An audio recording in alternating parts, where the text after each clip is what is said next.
Comenzamos en este nuevo encuentro de la Asociación de Sedimentología. Muchas gracias a todos por participar.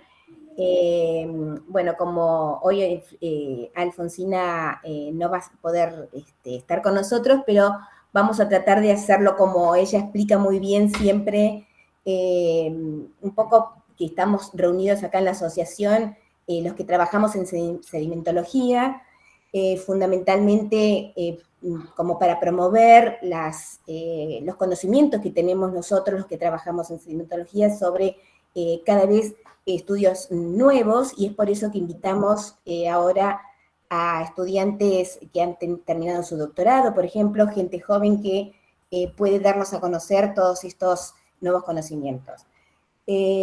Básicamente este encuentro es para entonces hacer un intercambio de estas ideas, es algo totalmente informal y también un poco para congregar, formar, a ver que haya una interacción entre distintos grupos de trabajo, así que eso de alguna manera estamos cumpliendo con los propósitos de la Asociación de Sedimentología, así que los invitamos a todos sus colegas que puedan transmitir todos los conocimientos nuevos en este encuentro. Sería muy bueno para todos nosotros.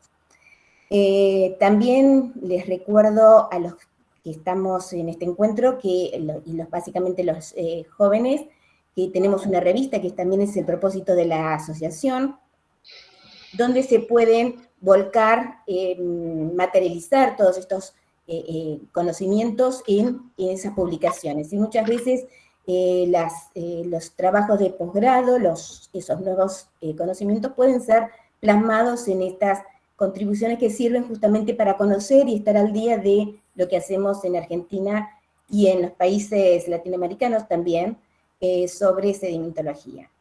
Bueno, hoy vamos a tratar en este encuentro un trabajo que nos va a presentar Sabrina Olazábal y lo va a presentar Nicolás Foix, así que le doy la palabra a Nicolás. Gracias, Ana. Buenas tardes. Bueno, como socio acá de la delegación de Comodoro, me toca presentar a Sabrina, que es nuestra delegada aquí. Bueno, Sabrina es geóloga, se recibió aquí en la Universidad de la Patagonia San Juan Bosco. Actualmente está con su doctorado y es docente en dos materias de la carrera de geología, en sedimentología y en geoquímica aplicada. Así que bueno, Sabri, te escuchamos. Bueno, gracias Nico por la presentación. Ahí estoy compartiendo. ¿Me confirman si se ve? Se está empezando a cargar, sí. Sí, ahí está. Ok, bárbaro. ¿Ya lo pueden ver? Ya se ve bien, Sabri. Sí, se ve. Sí. Bárbaro. Bueno, primero, gracias a la asociación por esta invitación a dar parte de los resultados de, como contó Nico recién, yo estoy haciendo la tesis doctoral en una temática afín, que es la petrografía sedimentaria, así que les voy a contar un poco los resultados que he obtenido hasta el momento, y bueno, son ejemplos de la cuenca del Golfo, y que corresponden a las formaciones, algunas formaciones del grupo Chubut. Como ya dije, forma parte del desarrollo de mi tesis y quisiera mencionar al grupo de trabajo que trabaja conmigo, valga la redundancia, a José Paredes, Maisa Tunic. Ellos son mi director y codirectora de la tesis doctoral, y también trabajo de manera conjunta con José Alar y Nicolás Foix.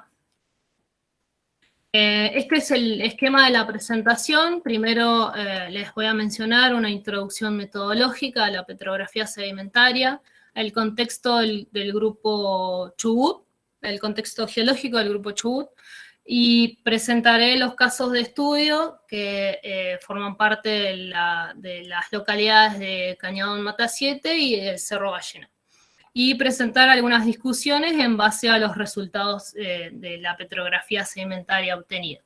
Y mencionar las herramientas complementarias con las cuales estamos trabajando últimamente.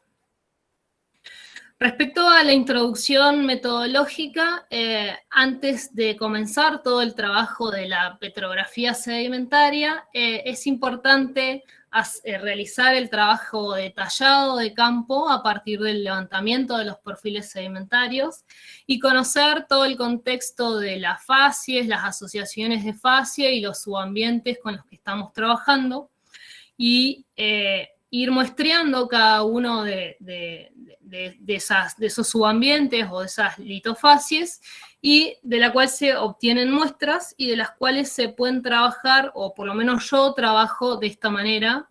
Por un lado hacemos las secciones delgadas y por otro lado trabajamos las muestras de manera disgregada.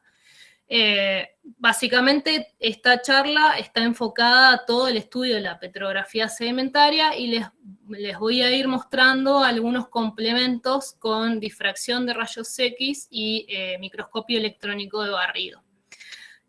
Una vez que obtenemos las muestras del campo y se hacen las secciones delgadas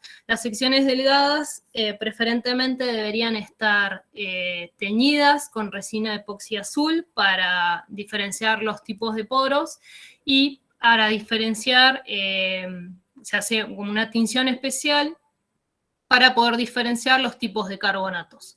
Una vez que comienza el trabajo con el microscopio óptico, se pueden determinar rasgos microtexturales y básicamente de composición mineralógica.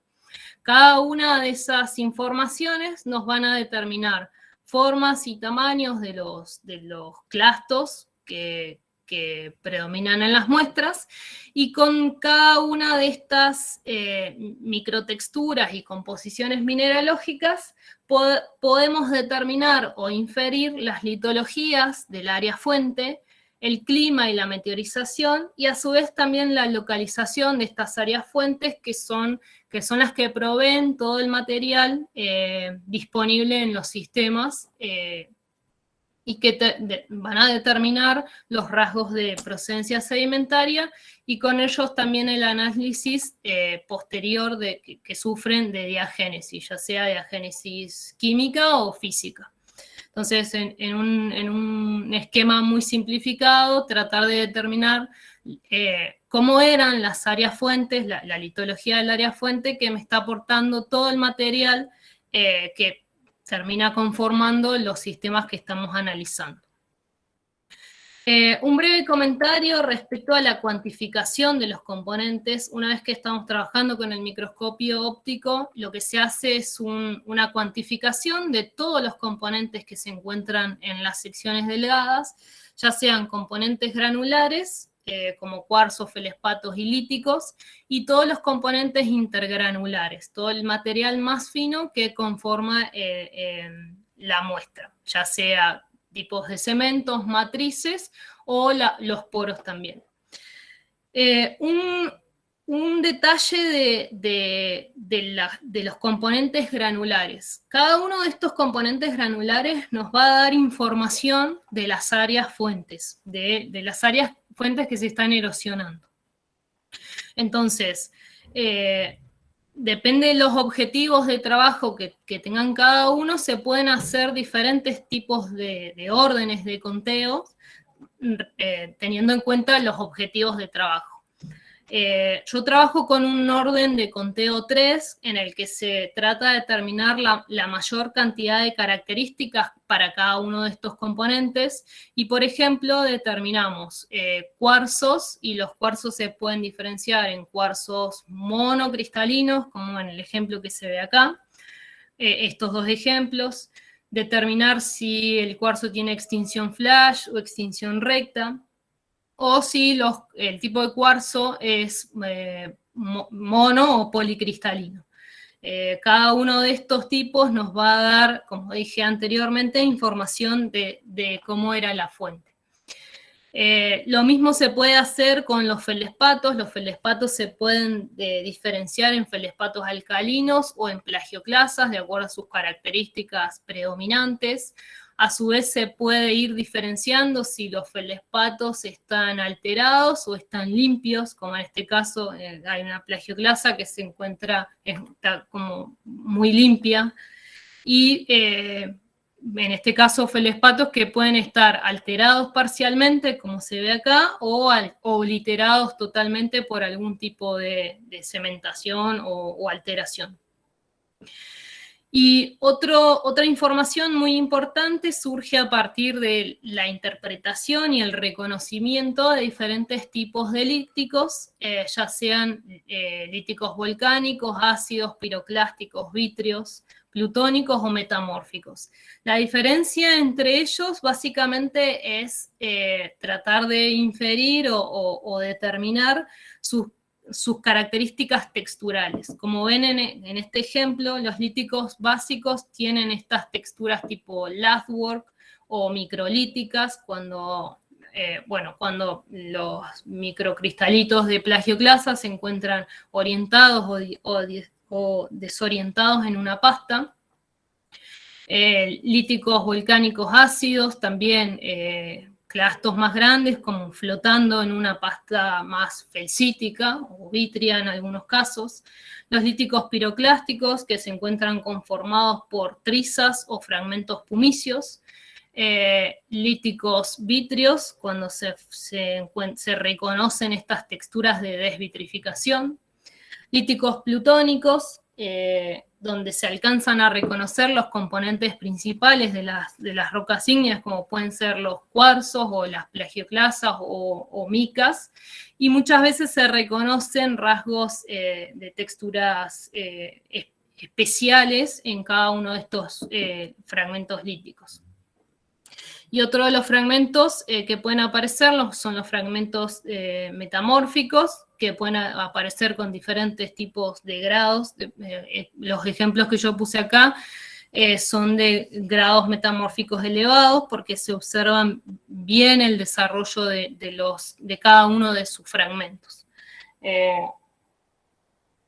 Entonces, cada uno de estos componentes nos va a dar información desde dónde están proveniendo estos componentes, y nos sirven cada uno para hacer clasificaciones, como vamos a ver después, y se pueden hacer también recálculos o parámetros recalculados a partir de la sumatoria de cada uno de ellos, y inferir diferentes clasificaciones. Bueno, ya vamos a pasar a los ejemplos que les voy a mostrar. Los ejemplos corresponden a las formaciones que se agrupan dentro del grupo Chubut. El grupo Chubut, es un conjunto de formaciones que se depositó en una cuenca endorreica de ambiente continental. Y la base del grupo Chubut comienza con la sedimentación de la formación Pozo de 129, que estaba suministrada por el aporte de los ríos de la formación Mata 7. Estas dos formaciones corresponden a la base del grupo Chubut. Luego le siguen los depósitos de la formación Castillo y la formación Bajo Barrial. En este caso les voy a mostrar primero el ejemplo del sistema depositacional de la formación Pozo de 129 y Mata 7 y algunas muestras de Castillo, y luego el segundo caso, la formación Bajo Barrial. La formación Pozo de 129 es la principal roca generadora de hidrocarburos en la cuenca del Golfo San Jorge, y las formaciones Castillo y Bajo Barrial corresponden a las rocas reservorio en la cuenca del Golfo. Aquí hay un esquema de cómo era la configuración de la cuenca, y en este caso los ejemplos que les voy a mostrar están aflorados dentro de la faja plegada de San Bernardo. Respecto esta es una ubicación de la zona de estudio del caso 1, que corresponde a la formación Mata 7, Pozo de 129 y Castillo, en Cañadón Mata 7 y Península Valla, que son dos localidades que se encuentran muy cercanas unas de otras. Como para que tengan en cuenta, aquí está la Sierra de San Bernardo que les mencioné recién, y Comodoro Rivadavia está a un par de kilómetros. Algunos de los contextos para que tengan en cuenta antes de hablar de los resultados de la petrografía sedimentaria, como ya les mencioné, la formación Pozo de 129 es una unidad lacustre, es un gran lago de lacustre que estaba alimentado desde el norte por los sistemas fluviales de la formación Mata 7. Este es el aspecto que tienen en el campo los afloramientos, y lo que se hizo fue realizar o tener en cuenta la base sedimentológica de los trabajos de Paredes y colaboradores, y se fueron muestreando de manera sistemática todos los depósitos canalizados correspondientes al miembro medio, al miembro inferior, al miembro medio y al miembro superior de la formación Mata 7, que está interdigitada en este sector con los depósitos de la formación Pozo de 129, y culminan las secuencias con los depósitos de la formación Castillo. Entonces, en cada uno de los depósitos canalizados se fue tomando una muestra para realizar la petrografía sedimentaria. Se recolectaron en total 42 secciones delgadas. Sobre algo que no mencioné previamente, yo trabajo con una platina contadora de puntos. Sobre cada sección delgada cuento un total de 500 puntos de conteo, y cuento tanto los componentes granulares como los componentes intergranulares y los minerales secundarios, todos los componentes que aparezcan en las muestras. Los resultados de las modas detríticas para este caso se encontraron cuarzos monocristalinos, como este ejemplo, muchas veces se encuentran con engolfamientos, con preservación de pasta volcánica o no. Cuarzos policristalinos de varios subgranos, en este caso de más de 5 subgranos. Se reconocieron feldespatos alcalinos y plagioclasas. Muchas veces las plagioclasas se encuentran alteradas a sericita o a caolinita, o se encuentran de manera límpida. Y aparecen de manera muy frecuente fragmentos líticos con diferentes tipos de texturas que nos ayudan a reconocer si son líticos que corresponden a líticos básicos o intermedios, como en estos dos casos, o a líticos seriados o a líticos ácidos. Acá hay otro ejemplo de lítico ácido. O fragmentos piroclásticos, donde se reconoce muy bien la presencia de las trizas en su interior, o también se reconocen fragmentos de trizas pumicias o pumicias, como en este caso, o cuspadas, también conformando parte de toda la moda detrítica. Y aquí hay dos ejemplos de fragmentos asociados a líticos plutónicos con texturas especiales o con el reconocimiento de plagioclasas y micas. ¿Qué se hace con cada uno de los fragmentos que se reconocen? Primeramente se recalculan considerando sus componentes principales, que son cuarzos, feldespatos y líticos, y se introducen en el triángulo de Folk para determinar la clasificación de cada una de esas muestras, y en este caso se determinaron que son litoarenitas feldespáticas, feldarenitas. Y también se pueden realizar, se puede realizar el ploteo en otro triángulo, que es el triángulo de Dickinson, para determinar las áreas de procedencia. Y si se observa algún tipo de evolución respecto a los campos en los cuales caen. Bueno, a manera de resumen, todos los miembros de la formación Mata 7 registran promedios de cuarzos, feldespatos y líticos más o menos similares, están acá abajo, y sí se observa un cambio en la moda detrítica para las muestras de la formación Pozo de 129 y Castillo, que son bastante similares entre sí. Eso se ve también reflejado en cómo caen en los campos de los triángulos de Folk, por ejemplo. Para tratar de entender cómo son las tendencias o cómo son los cambios en la vertical de cada una de estas modas detríticas, lo que se hace es, bueno, comparar toda la secuencia y ir ordenando estratigráficamente cada una de las muestras. Y se observa muy bien lo que se vio en los triángulos, se observa muy bien también en estas tendencias composicionales. Por ejemplo, para los miembros inferior y medio de la formación Mata 7, se observa un decrecimiento muy gradual de los líticos básicos e intermedios que les mostré previamente. Y va aumentando de manera progresiva la proporción de los fragmentos piroclásticos. Fíjense en cómo en la formación Pozo de 129 se observa que hay una mayor proporción de estos fragmentos que son de tipo piroclásticos. Y se observa de nuevo para el miembro inferior y para la formación Castillo como un aumento progresivo de los líticos básicos y también de los líticos piroclásticos.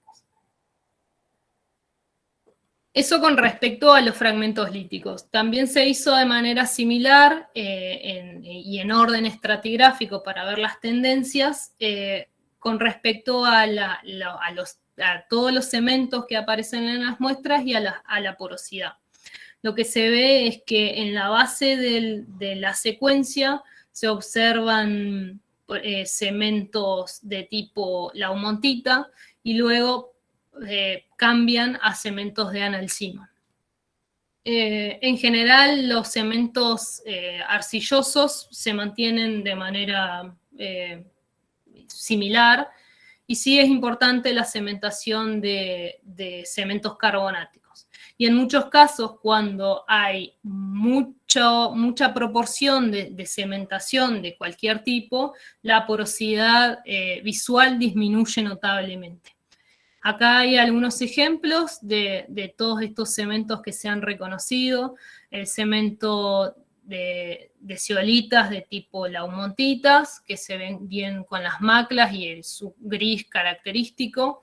A veces está como relleno del espacio intergranular que queda y muchas veces está alterando a fragmentos, en este caso a un feldespato.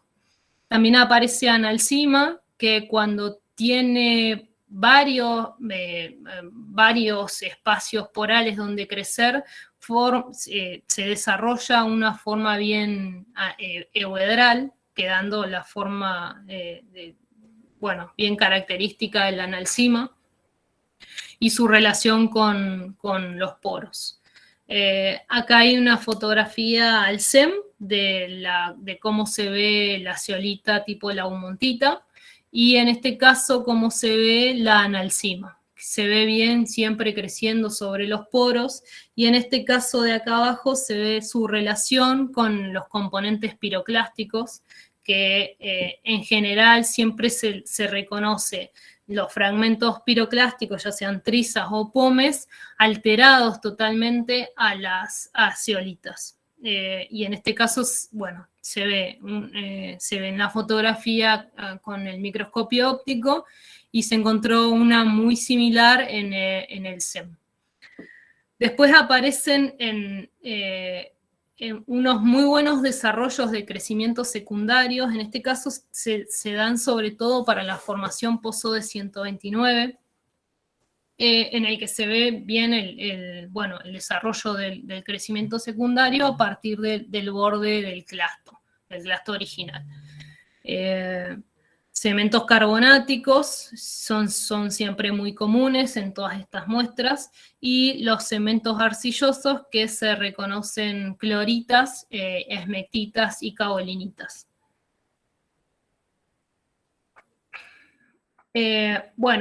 Para finalizar con este caso de estudio, se proponen dos discusiones, una respecto a las áreas de aporte que tienen estas muestras, y otra es a la implicancia del aporte piroclástico.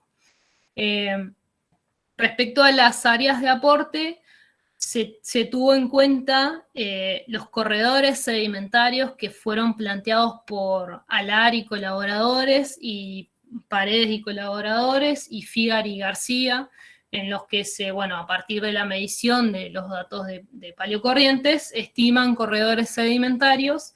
Yo tomo esos datos de los corredores, se analiza la geología regional, y se determinaron que las áreas de aporte, en este caso para estas formaciones, se encuentran localizadas al norte o noreste de la zona de estudio. La zona de estudios está aquí, y todas las áreas de aporte estarían localizadas al norte del área.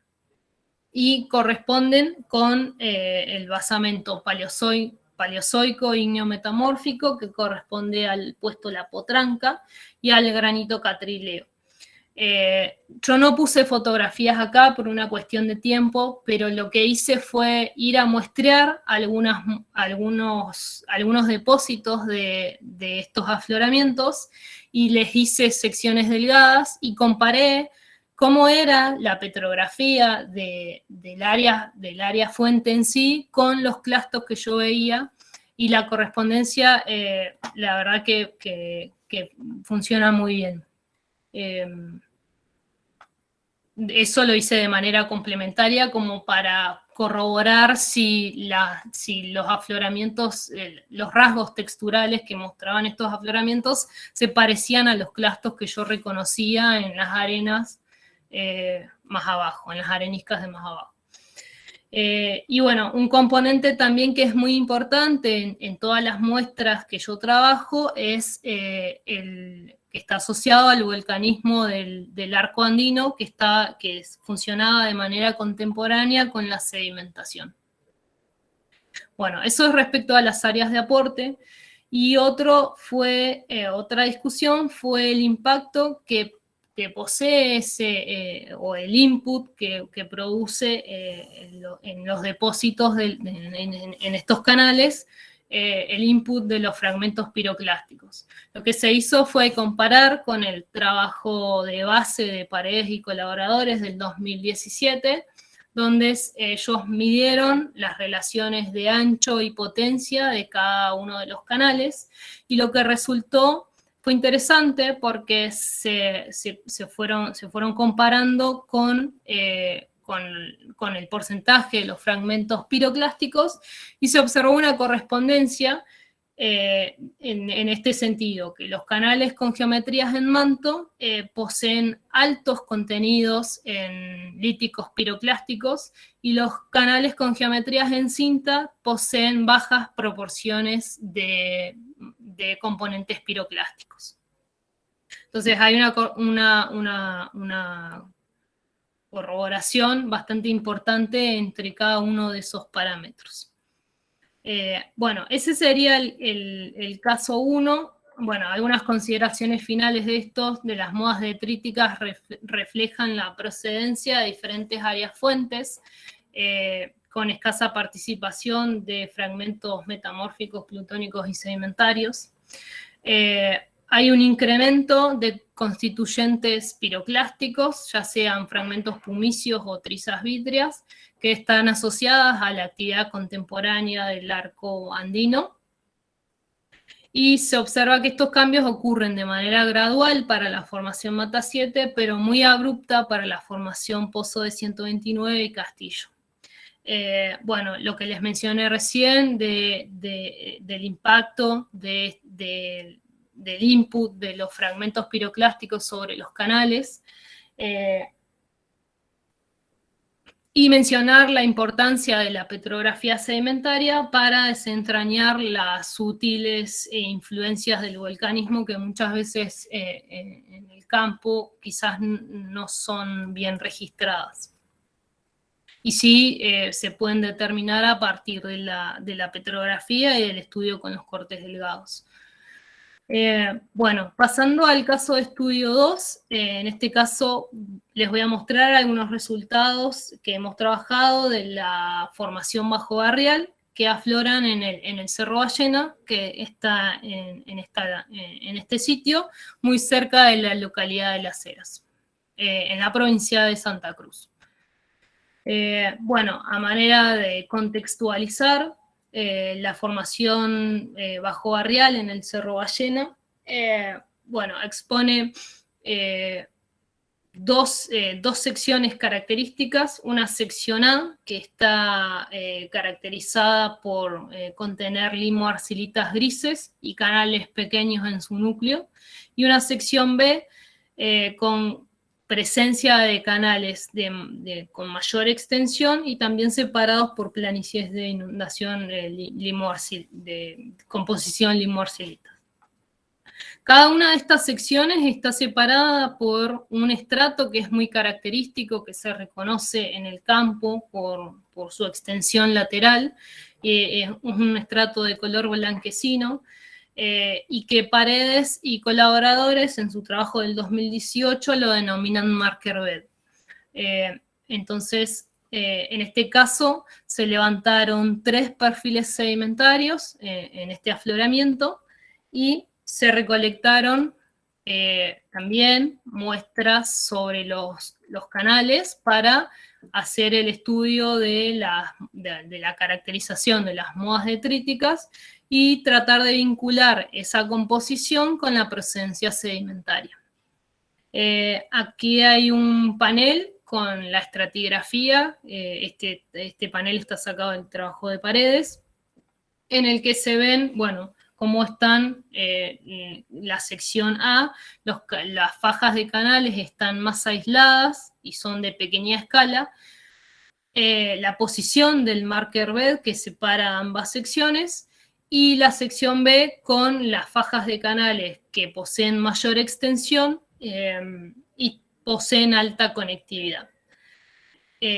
Dentro de esta sección B aparecen estos canales, que después les voy a mostrar un ejemplo de uno de ellos, pero fíjense en que son bastante diferentes y están intercalados en todos los otros canales silicoclásticos. En este caso se tomaron muestras de 31 muestras y se realizaron los cortes delgados. Bueno, estos son los resultados de la petrografía de la sección A. También, de nuevo, para determinar los trenes y las variabilidades en la vertical, se confeccionan estos gráficos. El primero refleja la composición modal de cuarzo, feldespatos y líticos, siempre por proporciones porcentuales. Y se ve que, bueno, hacia la vertical o hacia cercanías del marker bed empiezan a cambiar de manera significativa las composiciones. Bueno, acá están los porcentajes. Por ejemplo, hay un 55% de componentes clásticos y un casi 32% de materiales intergranulares. Y en términos generales, poseen cuarzo 20, feldespatos 33 y líticos 47. Estos son porcentajes. Salvo la muestra 11, que posee mayores porcentajes de feldespatos y se encuentra 18 metros antes del marker bed. Y la sección B, fíjense en que cambia significativamente estos valores de cuarzo, feldespatos y líticos y disminuyen notablemente los porcentajes de feldespatos, aumentando los porcentajes de cuarzo y de fragmentos líticos. De manera complementaria, también se trata de observar cómo es la variación, o sea, estas tendencias verticales respecto a los fragmentos líticos. Los fragmentos líticos se observa que disminuyen notablemente los fragmentos de tipo básicos hay bastantes porcentajes, en este caso llegan hasta un 30% de fragmentos básicos, y luego hacia la parte superior de la sección A y en la sección B estos fragmentos tipo básicos no aparecen, y sí van aumentando de manera progresiva los fragmentos de tipo ácidos y de tipo piroclásticos. Acá tienen algunos ejemplos, como se ven estos fragmentos asociados a componentes básicos, a componentes piroclásticos, cómo se ven las plagioclasas, los cuarzos y otro tipo de fragmentos. Se nota bien en el triángulo de Folk que cada una de las secciones, fíjense en que las secciones A en general son litoarenitas feldespáticas y todas las muestras de la sección B son litoarenitas. Bueno, y respecto a, bueno, también en el otro perfil correspondiente a la sección B, se observa que hay una disminución muy notable del contenido de los feldespatos en general y aumentan las proporciones de fragmentos líticos. Los fragmentos líticos que más abundan en este caso son los fragmentos ácidos y los piroclásticos. Los alterados, en este caso, tienen porcentajes elevados. Yo les puse, los clasifiqué como alterados, pero posiblemente también sean fragmentos que están asociados a los contenidos piroclásticos, por su forma. Bueno, y esto que les mencioné previamente, hay una menor participación de los feldespatos y una reducción muy drástica de los fragmentos tipo básicos. En este caso también aparecen, luego en el marker bed y en la sección B, muchos de los clastos aparecen alterados y casi obliterados por una cementación de tipo carbonática y que corresponde a la dausonita, que se ven, bueno, como se ve acá, de manera totalmente obliterada y con esas texturas bastante características, bien fibrosas. Y aquí hay unos ejemplos de los líticos piroclásticos. Bueno, también se realizaron cortes sobre el marker bed, era el marker que separaba cada una de las secciones, y lo que se determinó es que poseen una microfábrica mal seleccionada, matriz sostén, con clastos que muchas veces son angulosos a subredondeados. Tiene un porcentaje muy elevado de fragmentos de tipo ácidos y piroclásticos, como se ven acá. Y bueno, se encuentran en general inmersos, todos estos fragmentos se encuentran inmersos en una matriz muy fina que está compuesta por trizas vítreas y pumicias, como se observan, como lo indican las flechas amarillas. También se hizo el conteo de estas muestras y dan estas composiciones. Algo que no les mencioné previamente en el trabajo original en el Cerro Ballena de Bridge, este marker bed lo denominan o lo clasifican como una ignimbrita. Nosotros en este caso, con el estudio en campo y en los cortes delgados, no se evidencian presencias de líticos soldados, con lo cual se descarta la clasificación de ignimbrita, y sí lo denominamos baque volcaniclástico, a partir de, bueno, de todas estas características que les mencioné previamente.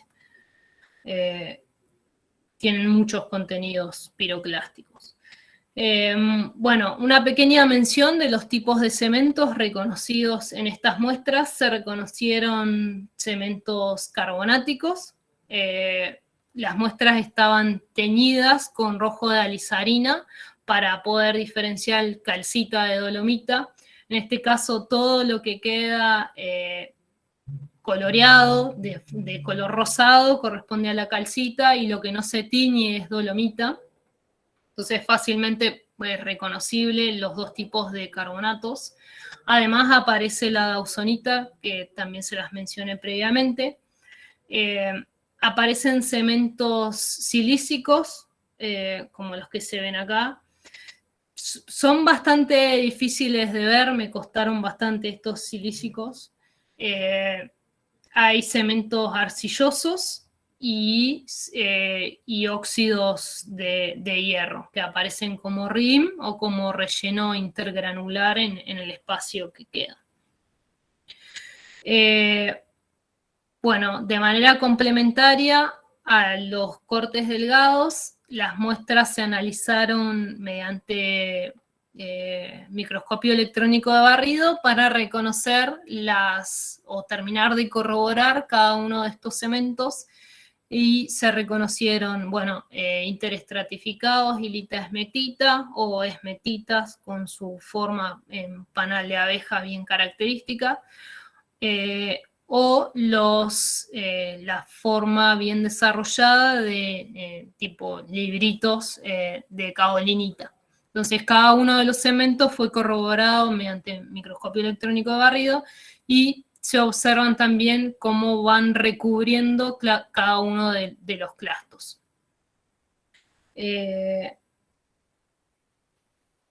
Yo siempre trato de hacer esta corroboración mediante difracción de rayos X y mediante microscopio electrónico de barrido.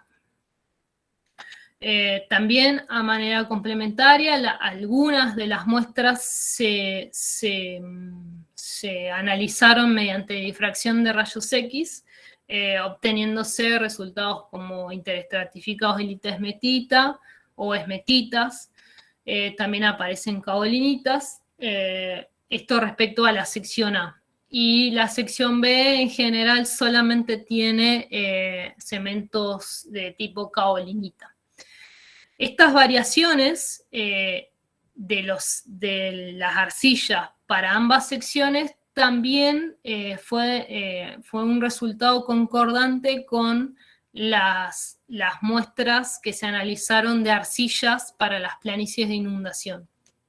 Entonces, también se corrobora mediante la petrografía y la difracción de las arenas comparado con los finos de la planicie.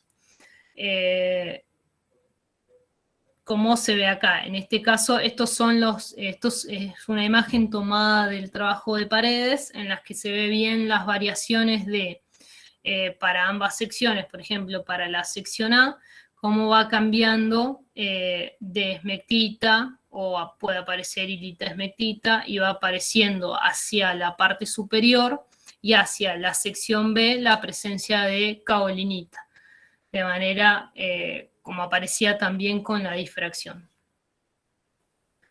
Y como para terminar con este caso de estudio, lo que estamos haciendo es complementar los estudios de petrografía con herramientas de vanguardia. En este caso estamos utilizando un permeamómetro portátil para determinar la permeabilidad al aire de las muestras, y funciona como si fuera un inflador en la que se presiona sobre el afloramiento, o se puede utilizar también en una muestra, y se va metiendo aire a presión, y el resultado se puede leer en tiempo real.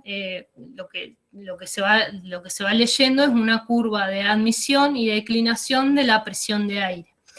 Entonces, vamos a determinar parámetros de permeabilidad.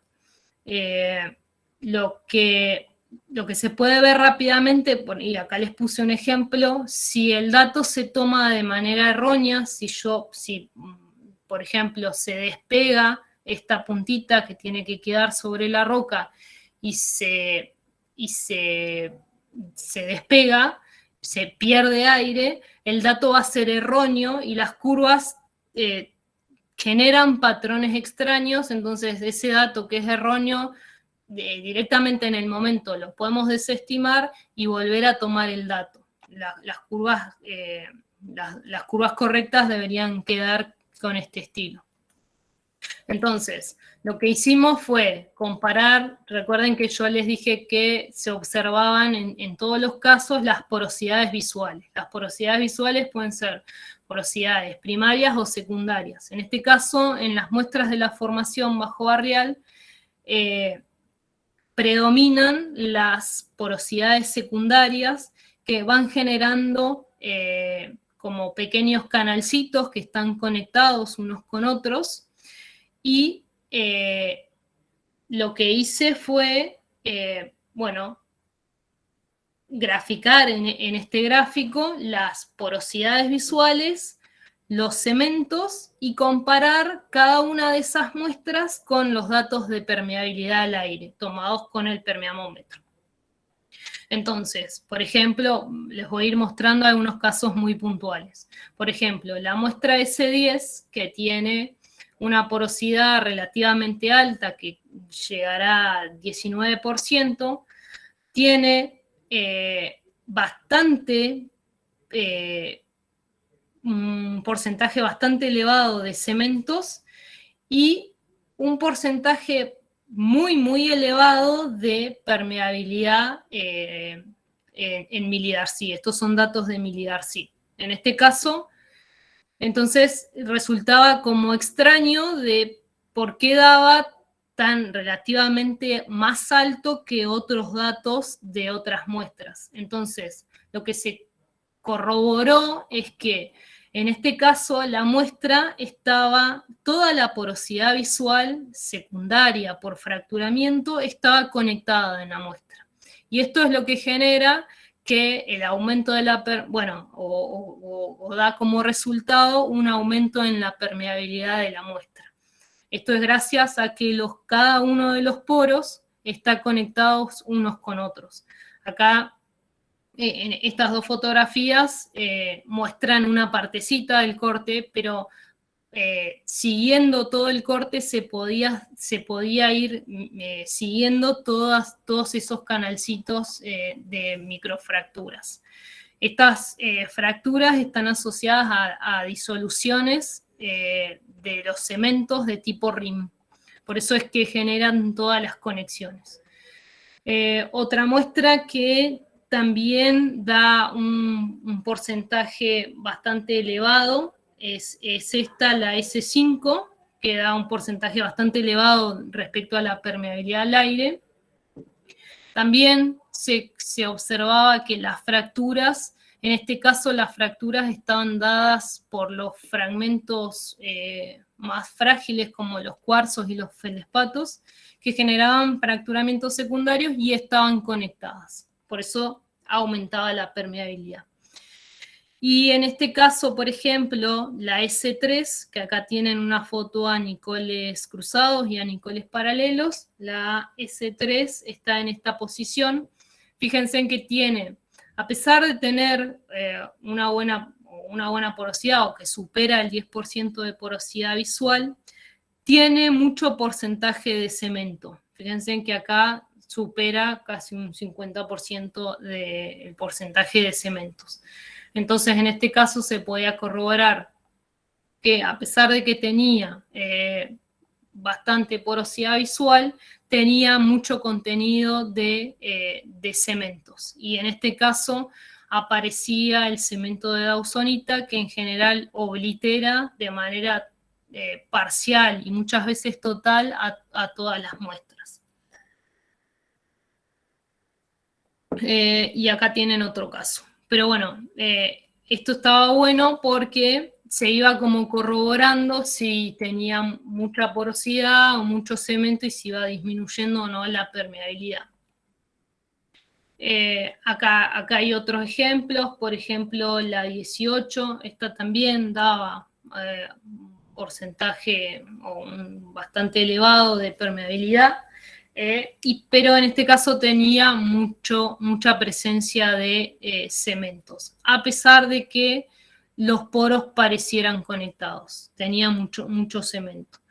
Y un caso extremo, por ejemplo, de una permeabilidad muy baja estaba dada en esta muestra S30, que tiene un porcentaje también de cementos, en este caso de cementos tipo óxidos de hierro, que tapizan de manera muy efectiva los poros.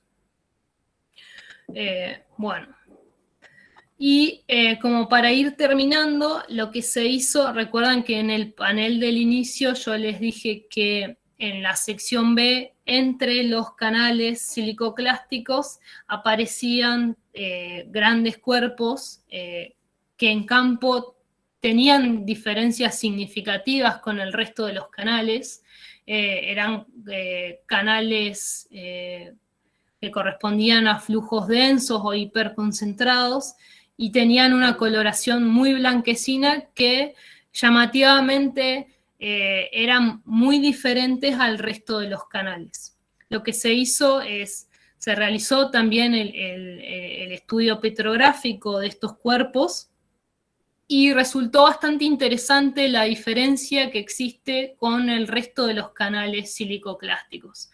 Por ejemplo, yo acá lo que se hizo fue comparar un canal que esté al mismo nivel estratigráfico que este canal volcaniclástico, y bueno, tienen diferencias que son muy significativas. Por ejemplo, la muestra 16, que corresponde a este cuerpo de acá, posee, bueno, cuarzo, felespatos y líticos, y comparado con el canal volcaniclástico, estos canales volcaniclásticos tienen mayores porcentajes de fragmentos líticos.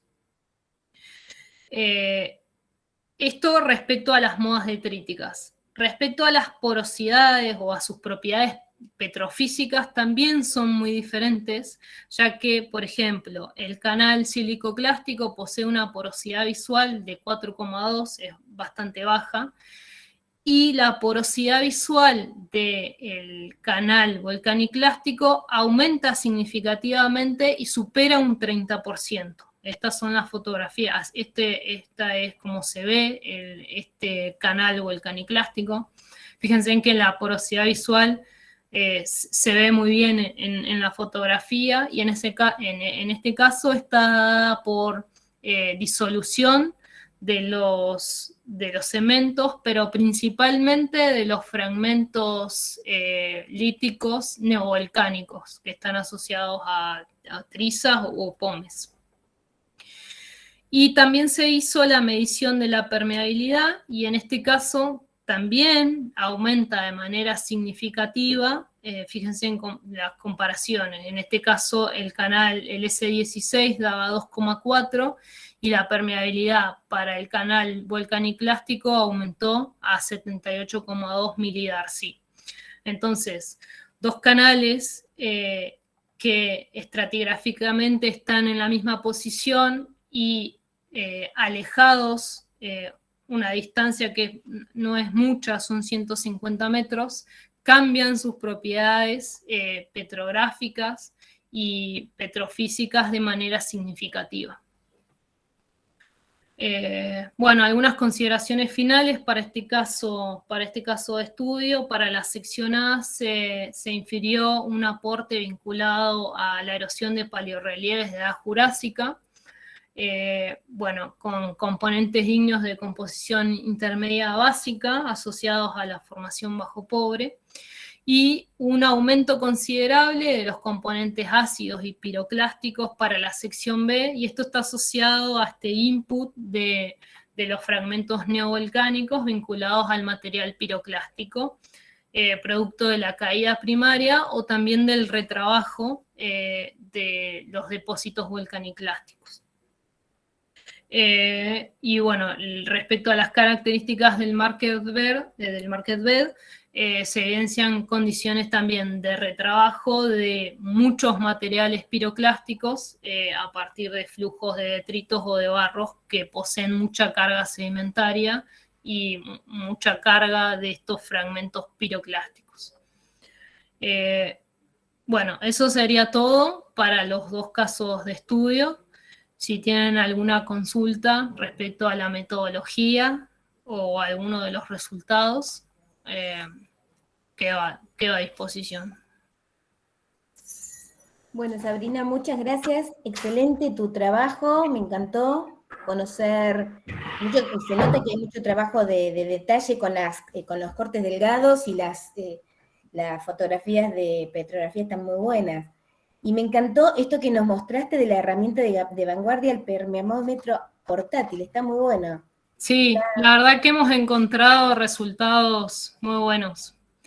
Sí. Qué bueno. Qué bueno que además ese tipo de cosas está bueno en estas charlas de mostrarlas y de que se conozcan, ¿no? De que se puedan utilizar como algo normal. Bueno, me parece bárbaro. Sí, recién estamos comenzando a usarlo, pero los primeros resultados funcionan muy bien. Bárbaro. De manera complementaria también a la base que yo hago de petrografía. Claro. No, está muy bueno la relación que vos hacés con las distintas técnicas de la relación entre corte delgado, microscopía electrónica, esta nueva herramienta, así que excelente. Bueno, si alguien quiere hacerle alguna pregunta a Sabrina. Nicolás.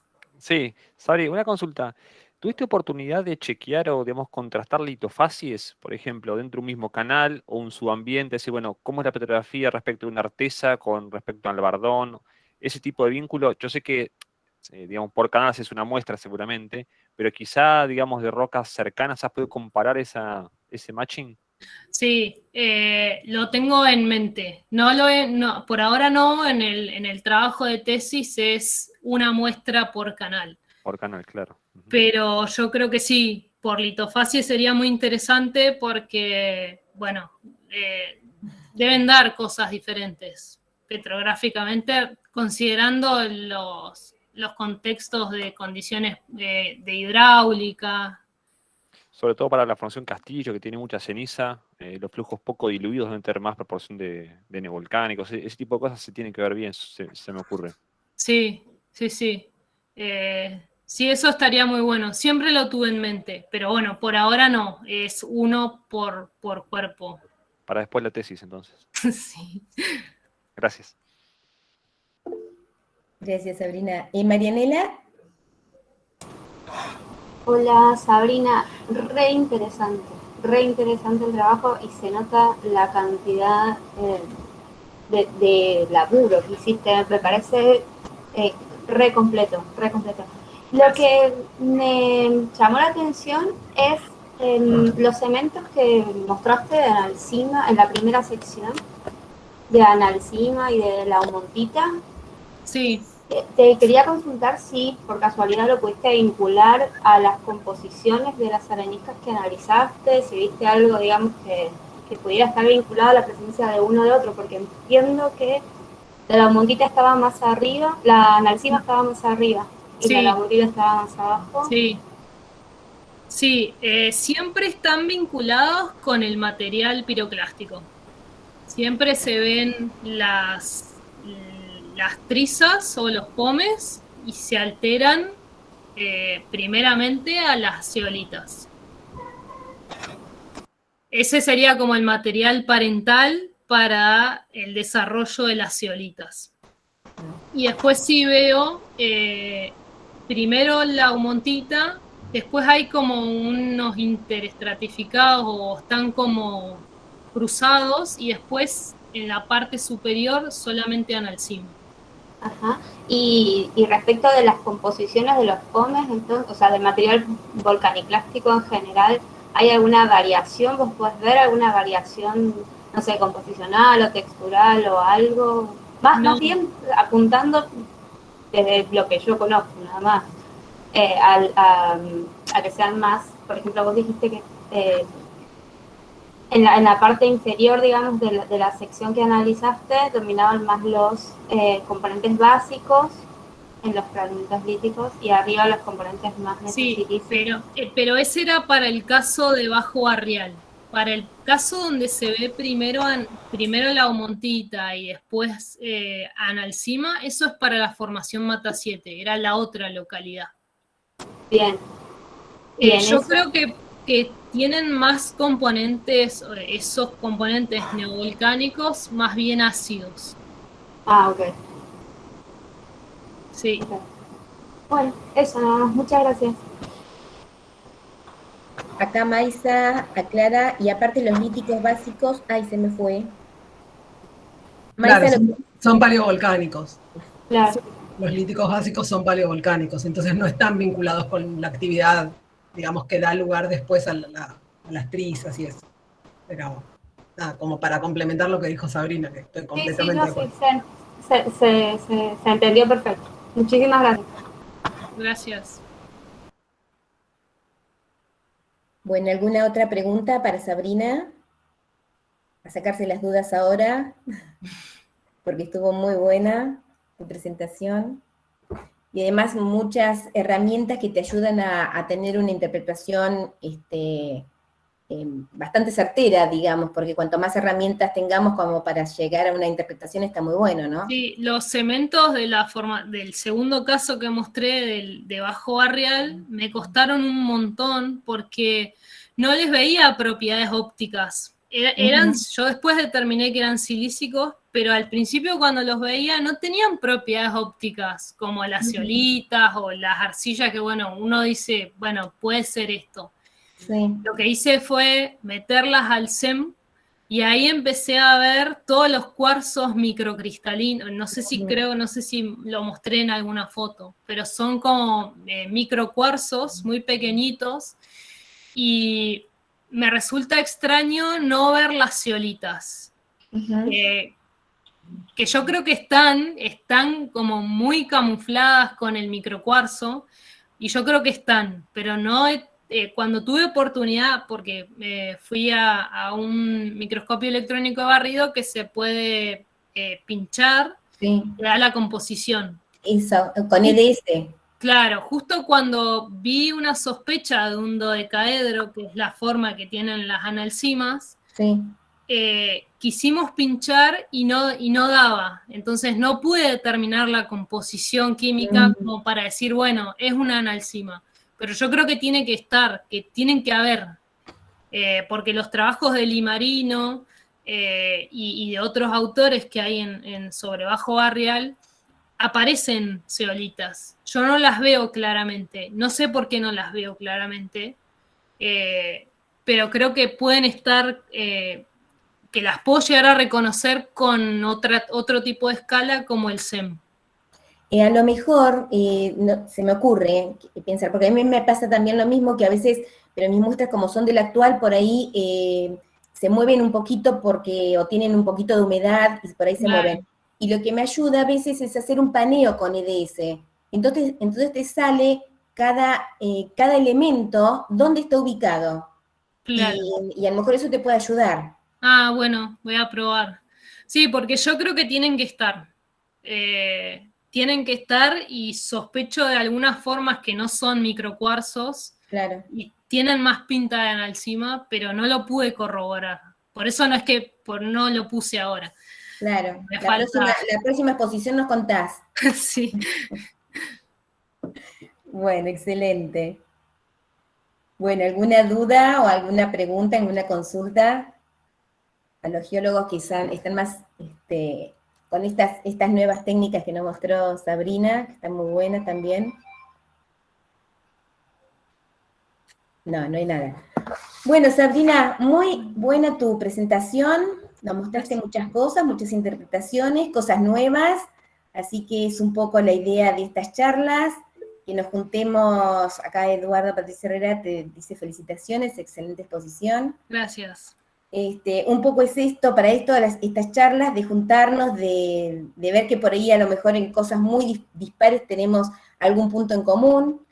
Así que invitamos a todos, esta es la última charla que tenemos este año, ahora en diciembre, pero volveremos posiblemente en marzo para continuar durante todo el año que viene, y los invitamos a los que se les ocurra mostrarnos los estudios que están haciendo, los resultados, aunque sean parciales, no importa, creo que está bueno, y saber qué es lo que están haciendo en general todos. Adriana, también felicitaciones, te manda.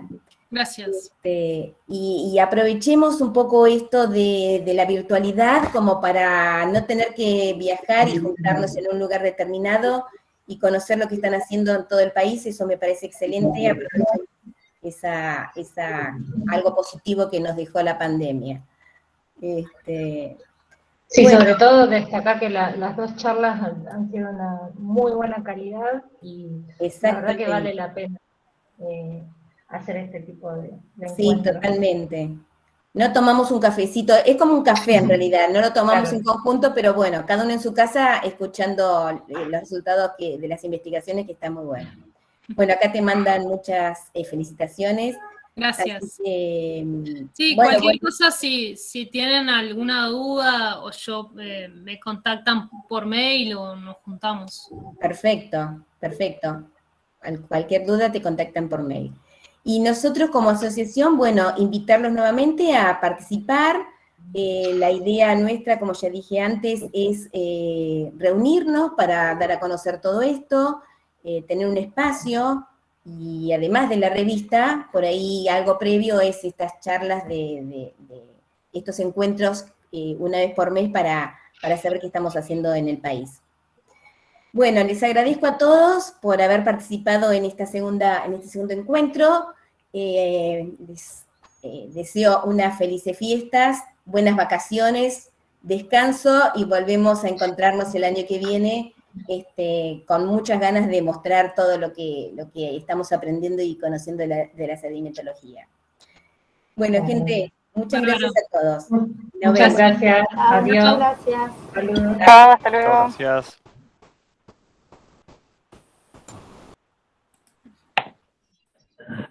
Hasta luego.